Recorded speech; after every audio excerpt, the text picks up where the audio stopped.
everyone, it's WendyKLaidlaw here from Heal Endometriosis Naturally. And as always, I do hope that this podcast finds you well. Now, today we have the beautiful Kalisha Price from Texas, who has very kindly agreed to come on and share her journey. Now, she is in the midst of her journey, but she's had some significant shifts and changes. And she was so sweet and kind to post on Instagram and reach out to me about those changes. And I thought, you know, for the listeners, wherever you are on your journey, this was so inspiring that Kalisha very kindly agreed to come on and share her story thus far. So lovely to meet you. Lovely to meet you. Thank you for having me, Wendy. Oh, it's my absolute pleasure. I mean, from what you've shared to me, you're an interior designer and you during the day, and you love food and things at night, but perhaps you could share with the listeners a little bit more about yourself, kind of like from a little girl to this point, what kind of led you to interior design and things like that? Ooh, from a little girl. I always was interested in fashion, which was my first degree. I went to school for fashion design and fashion merchandising. But as a little girl, I was the girl that was always changing my room and playing with my outfits. We had to wear uniforms growing up. So I used to have to get really creative to kind of stand out and kind of make it my own. But yeah, like I said, I was always the girl going to my mom, like, okay, mom, I'm out of Tweety Bird. Can we move on to Mickey Mouse? Or I'm into Zebra now. So I was always rearranging and decorating in that way. So it's kind of always had that creative bone in my body. Which led me to New York to go to Parsons. And that's where I got my fashion design degree. And I ended up launching my own women's wear collection in 2016 and did that for a few years. And then my husband had to relocate to Texas, which is where I dove straight into interior design because I was kind of like rebranding myself, refining myself, and fashion just wasn't the same as it was in New York. So I was at home and I started with my home, which is, I'm sure, a lot of interior design stories. You start with your own home and then people come over and then word of mouth. And that's just kind of how I got started. Amazing. I love hearing that creative spirit that's there and your ability to kind of adapt to your environment and situation. It must be really stressful then for you, obviously, for you to have come from New York to have had that real creative spirit, that drive, and be in the capital of fashion in New York and then move to Texas. How was that for you? Oh, I did. I went through a period of depression, and identity crisis, if you will, because all I knew was fashion. I'm from Arkansas, Pine Bluff, and that's a really small town. So to move to New York, I was like refounded and liberated.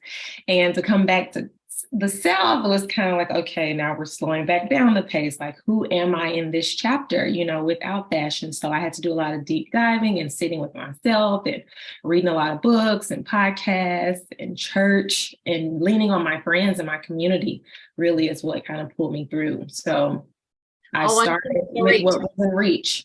Yeah, well, I'm so sorry to hear that you had to go through that, because I think that's it. Life can come along and slap you across the face and hit you with a baseball bat at, the back of your head when you least expect it. You think, yeah, this is where I am. This is what I'm supposed to be doing. This is like my calling. And then whoosh, the rug gets pulled from underneath your feet. So I'm so sorry to hear that, because it must have been really hard emotionally for you.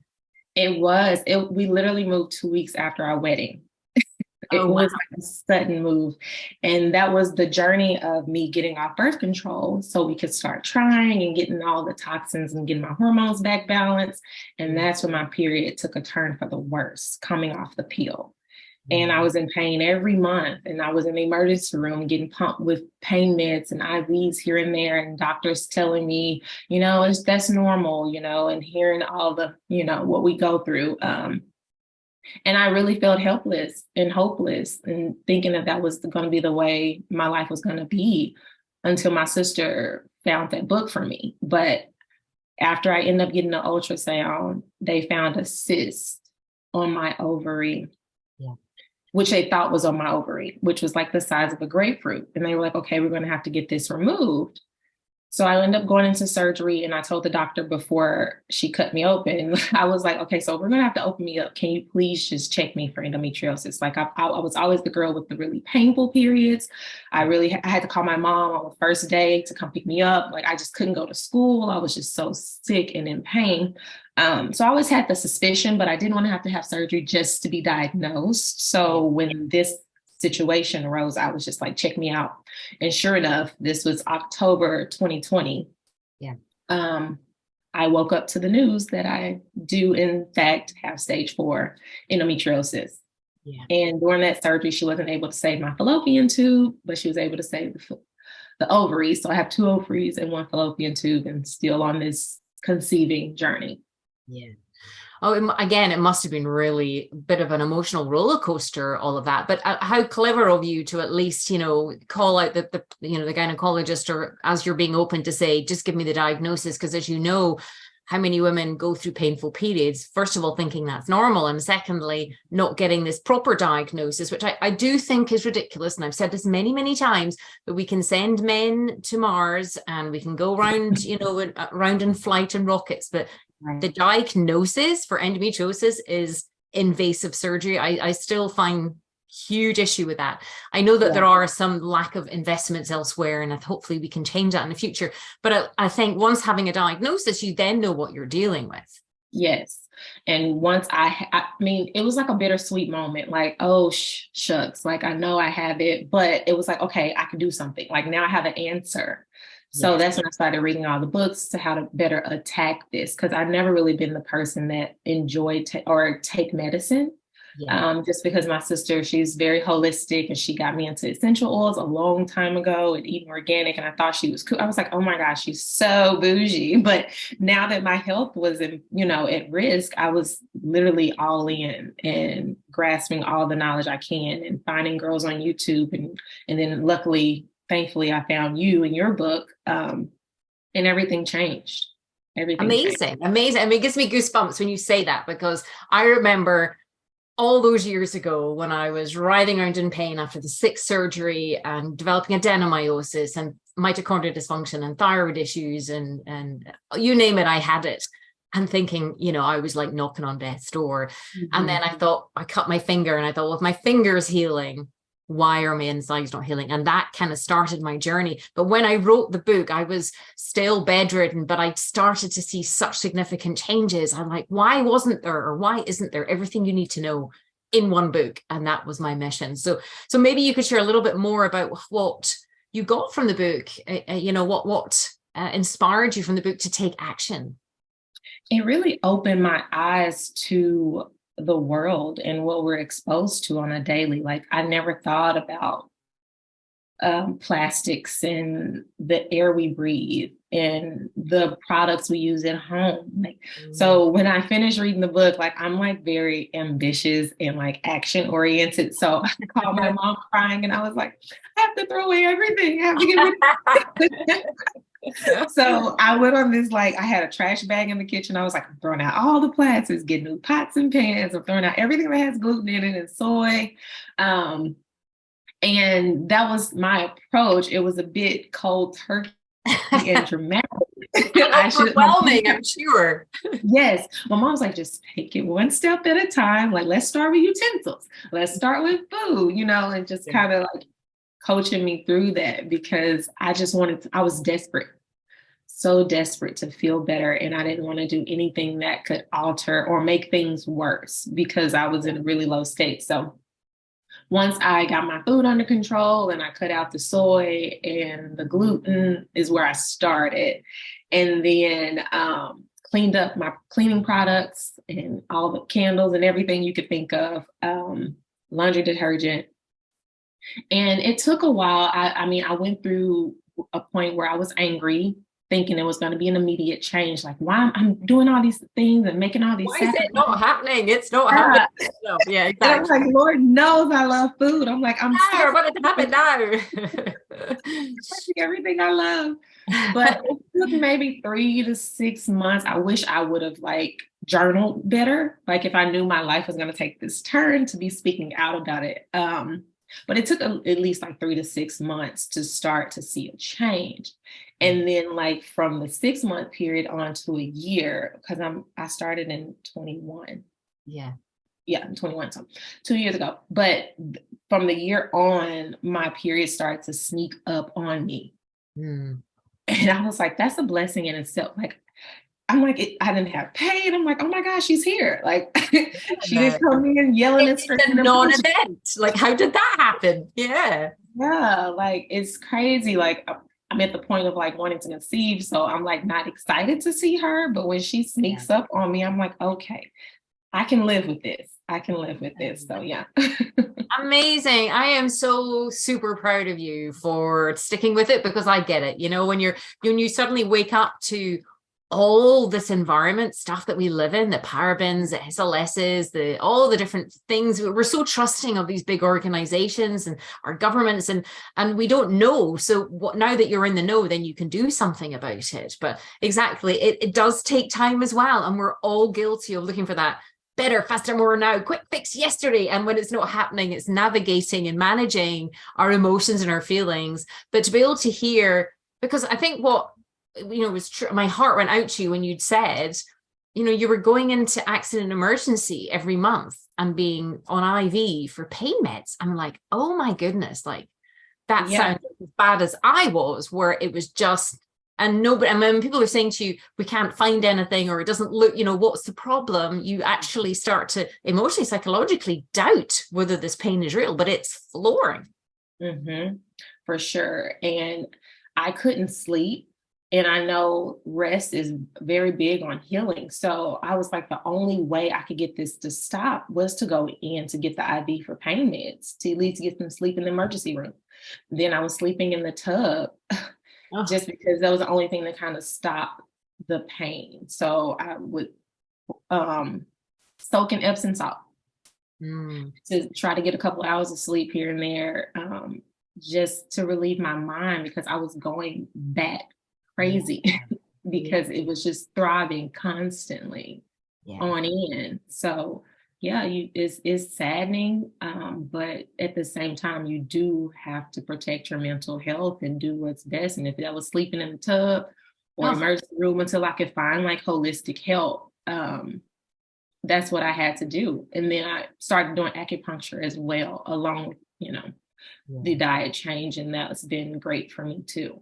Amazing. So when you think back to that time, and I could feel a bit of emotion there with you, when you're having to sleep in the bath. And I mean, I don't know if you've had an opportunity to hear some of the success stories on my page. And I think it was Moitza, she was, just was permanently almost paralyzed with the pain. Joanna, she was going into hospital. I mean, they've all put everything completely in remission now. But when you think back to that time, and even talking about it now, I mean, what comes up for you when you think back? A lot of emotion. Like I feel it for you. Like it's isolating, and then it's hard to convince people of how painful it is, So now on the other end of it and speaking out and hearing other women talk about the same pain, I'm like, okay, I'm not alone. And now I have to be that person that I needed when I was going through, is what I feel like I've been charged with. The responsibility, speaking out on that. So tell me more about that emotion, because I can feel that you're kind of like, and it's important to touch on it because it's the isolation and the loneliness and like fighting to be believed. It is.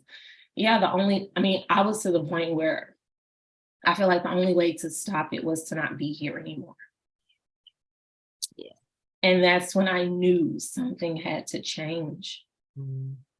And why I feel responsible to speak out and show people that you can still eat good and be gluten-free, and you can make these changes and these products are out there, so yeah, it's really hard to even talk about, to think back and to know where I am today. Yeah. It's been amazing. I'm so proud of you. Thank you. So proud of you.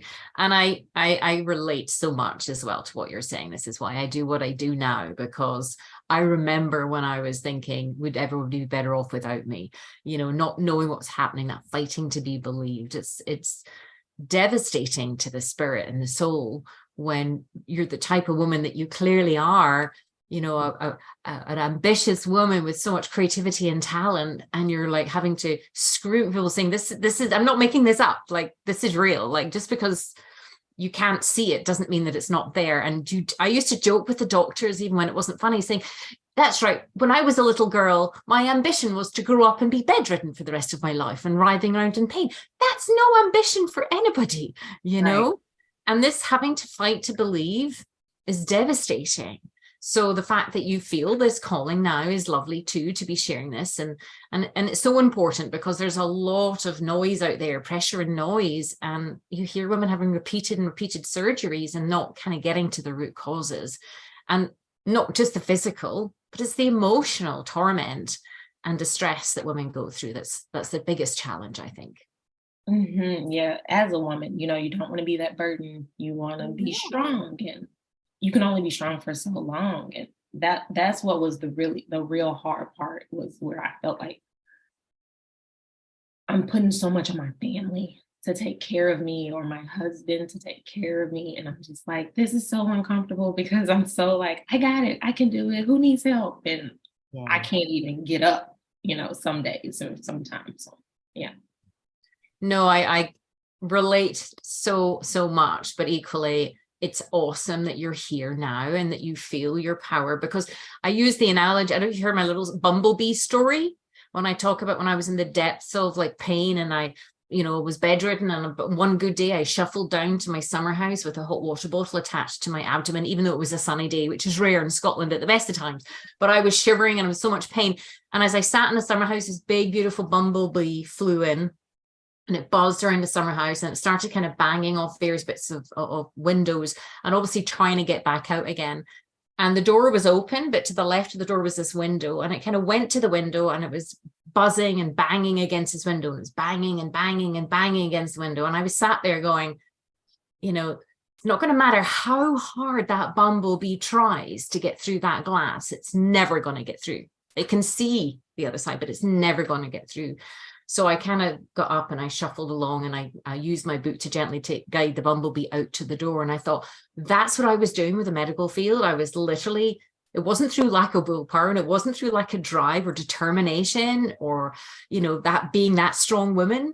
It wouldn't have mattered. It was like trying to like bumblebee go through the glass. And I think that's what's been so lovely hearing your story, is that you were a lot quicker than me at establishing that there's another way. It took me, to my mid 40s before I thought there has to be another way.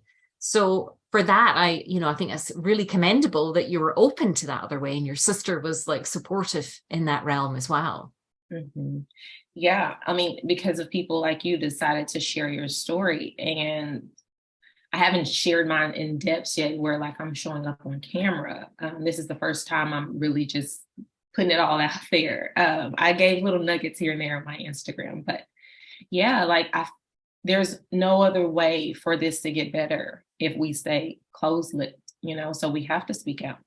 Absolutely. And I think it's, because not everybody is open, and that's fine, but for those that are searching that bumblebee banging off the glass going, come on, someone help me, someone help me. There has to be another way. This is why it's so wonderful, like people like yourself, women like yourself coming on and sharing, what is possible. And as you said, it was like 3 to 6 months, maybe even a year before. And I think, again, once people have the proper time frames and recognize, I always say to women, it's not an easy journey because we're having to make changes. And I talk about like the caterpillar into the butterfly. A lot of the journey is stuck in the cocoon of chaos, where you're like, oh, but I really like that. And I'm like, yes, but it makes you in pain. And, it's almost what I refer to as introducing different parts, like an internal parent part that has to speak to the child part that goes, it's not fair. And the adolescence that says, tell me what to do, don't tell me what to do. And all these other parts of us that we have to hear and listen to on the journey. Yes, so true. So true. Food is like everything. Yeah, well, especially saying you're a foodie. Yeah. Yeah, so it was really hard figuring out all those substitutes and alternatives. And it's to the point where I still feel like I'm eating some things that may cause inflammation. I'm still trying to figure it out. I'm taking an allergy test today, ironically, to get to the bottom of it, because it may be raspberries. I'm not sure, but I'm dealing with like some eczema issues, and random things are happening. Sure. And that's the thing.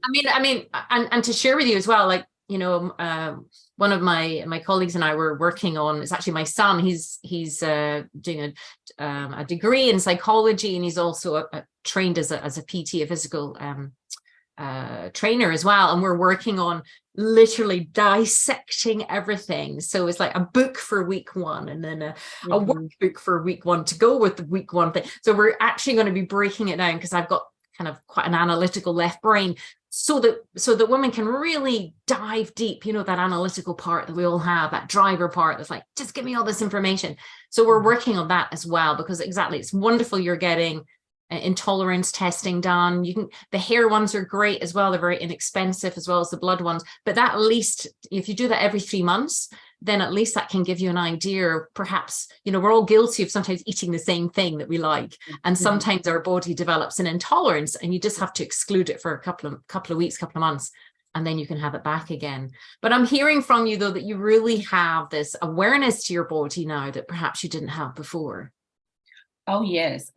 Before I could care less what I put in my body. Like, if I wanted it, I ate it. My husband always says, like, I'm so proud of you, because the girl I met would just eat. But now I'm so conscious, like, I'm reading labels now. Yes. Yeah. And if it has something I can't pronounce, I'm like, you stay here. You staying right on the shelf. So yeah, I'm way more conscious. Like, I eat something and I'm like, okay, my stomach feels this way, like maybe I shouldn't be eating that. Like, I'm just way more hypersensitive, because I have seen the light at the end of the tunnel, and I know what food can do, and food is medicine. So I'm very cautious of what I eat and consume, and even rub on my skin or use on my skin, as far as beauty products and lotions and soaps.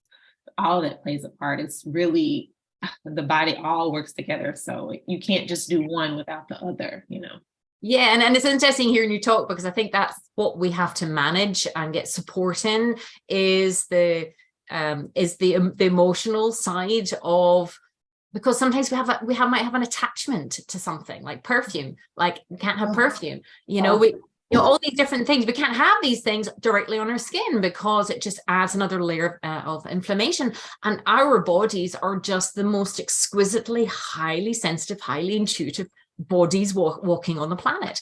And we learn to turn that around to be a superpower. But when we're in that cocoon of chaos and we're swapping things out, it can feel, it's not fair. You can really feel like the emotional upset.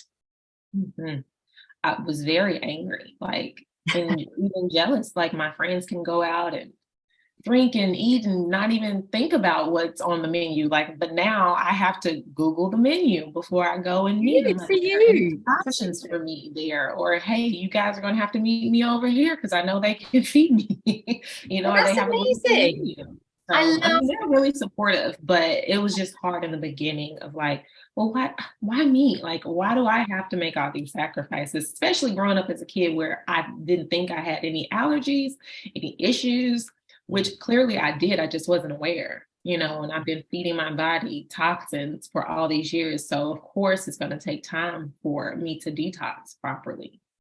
Absolutely. I heard a study the other day that 96% of women who have breast cancer, when a recent study, they removed the tissue, had parabens in the breast tissue. The parabens, SLSs, these things, there's like 80,000 of them now. So when you're young, there was probably a lot less of them, but they're just more and more, and they're in our water systems and our air systems and in our fabrics and in our foods. They're in everything.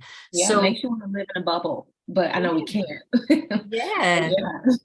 I know, and especially when it comes to, but I think it's amazing that you're thinking that far ahead. To the you that started on this journey, have you been able to kind of like console that part of you at the beginning that was like, it's not fair and angry they had to make all these changes? Do you see what the reason has been for those changes? Yes, I think when I started sharing in March for Awareness Month is where it kind of came full circle for me to not be angry anymore. It's more of a responsibility. Like, if I didn't have the pain, I wouldn't have made the changes. I would have still been eating the fried chicken and all the things that I, wanted. So the journey is so important, I feel like, to getting to your purpose. So it made it all worth it. as sucky as it was, it's like, I can speak from experience to these women. Like, no, I was there. Like, I understand. You don't have to try to convince me or explain it I was there, So I think it's better to be an advocate that had experience than an outside person where we feel like we're screaming with no voice coming out, Oh, yeah, absolutely. So what I'm hearing is you feel that like endometriosis, it's interesting because many women I know myself, I'm like, I became thankful that it showed up because it showed me all these different elements to myself I didn't know that were capable, and that was my purpose, to pay this forward and help free other women from this pain. Agreed. Same. Yeah. So that's really powerful. Did you think you would ever be saying that? No, I'm an introvert by nature. So speaking out, all of this is very uncomfortable to me, but I'm so passionate about it to where even when I want to stay quiet, I can't. Yeah. So when I started speaking, I couldn't stop speaking. Well, look, I know this is probably hard to believe because of where I am right now, but I'm exactly the same. Like, I am naturally an introvert. Like, it is really, that was my biggest growth and challenges. Like you were saying, I was so passionate. Like, I was going to all these people going, but you have to tell everybody. And no one was like taking this. So I had to force myself. Like, the first time I published my book, I dived under my duvet and like, oh my God. The first time I did my podcast, I'm like, oh my God, everything was like, oh my God. Yeah. So I get it. But again, something I felt it wasn't about me anymore. It was about helping others. So I could almost, I can feel the emotion in my throat. It wasn't about me anymore. It was about, okay, this had happened to me and for me. And now I had been able to put it in remission. I get goosebumps. I had to like share this forward because it would be an injustice not to share this information. Yes. I'm thinking about, I was asked a question like, what keeps you from not sharing, or what keeps you going or posting every day? And I'm like, once I realized it wasn't about me, it was about the other women I'm supposed to help. And it would be unfair to hold this knowledge and to not share it if I can help somebody else. And once I got myself out of the way, it became way easier, way easier, because, social is such a vanity app. And I just didn't want to be, I'm like, I don't want people to think I want sympathy. I don't want to be the poster child for endo, but if that's what I have to be to help people and to stop women from getting hysterectomies. Like, there was a girl in my DMs that was about to get one, and I sent her your book, and I was like, please don't do this, because it's a full body disease. It's not going to heal you. You're going to still have pain show up. Oh, amazing. Thank you so much for doing that. I mean, that's what it's all about. Women don't know what they don't know. And I think sharing what we do know, and I get you, I'm really not a social media fan at all, but I know that it's where people are. And, and I think as long as we're doing it from a place of heart and a place of message, and as women together, I always joke that if it was about men losing their private parts, it just wouldn't happen. Women should be hanging on to every little body part that they can. It has a function, it has a purpose. And as you've said, it doesn't, my mother had endometriosis. She had a full hysterectomy and it all came back. Everything came back and she was devastated. So it's lovely to hear that you have this, what I hear is a calling now. Yes, it is. It's very uncomfortable. I know if I keep doing it, I'll get more and more comfortable. It's like getting more comfortable with the discomfort. That's how I look at it. Yeah, getting more comfortable with the discomfort, because it's not about me anymore. It's about how we can inspire other women to actually recognize they have the power. It's not easy. I've never said it's easy, but oh, by Joe, is it worth it to get to the other side? It so is. It's like, how bad do you want it is the question, Well, hearing you and myself, we were pretty bad, like questioning ending our lives. And, that's a really dark place to be. It makes you want to rip all your insides out. Like, if hysterectomy is what it is, take it, it makes you that desperate. But when you realize how the disease works, you're like, well, logically, that doesn't even make sense. And I don't even know how it became a solution. Exactly. Exactly. That's what we need to be having more of a talk about. Yeah. Oh, I could get on my soapbox about that. I tell you, get on my soapbox. So what would you say to any woman listening here right now who's maybe hugging a hot water bottle and, you know, questioning, like, is it really possible to get, you know, I mean, your story of having to go into hospital to get an IV drip for pain meds every month just so you get some sleep, like, oh, it just sends shivers down my spine. But what would you be saying to any woman listening to this podcast right now? I would say don't give up, and that our bodies were designed to heal. Our bodies are designed to heal. You just got to feed it and give it what it needs to work at top shape, and be willing to do the work. Like, it's not going to just come to us. We have to go out, do the research, advocate for ourselves, and start feeding our body of things that's good and whole and nourishing for our soul, mind and body and soul. And what would you say about the book in particular that inspired you the most to make the changes? To hear that somebody got on the other side of it was the biggest thing. Okay, I'm like, okay, well, they always say it's no cure, but they don't tell you that it's possible to not live in excruciating pain for the rest of your life. So for me, it was like, okay, well, if she can do it through food and supplements and all these great things, then I can too. It's going to be hard, but just to have a testimony, you know, was the most inspiring thing to me. So thank you for sharing. My pleasure. My pleasure. It's just an absolute joy to know I got more comfortable with my discomfort and getting over my natural introversion because it helps other people. And this is what it should be like in the world. Imagine if everybody helped everybody. Imagine what therapy, actually. You pour out what you need back. And it's been therapy for me too. Still walking in this journey because I don't have 100% good days. Like, but it's not what it used to be, you know, so I can take joy in that and practice gratitude of where I've come from. Amazing. It's important to do. Yeah.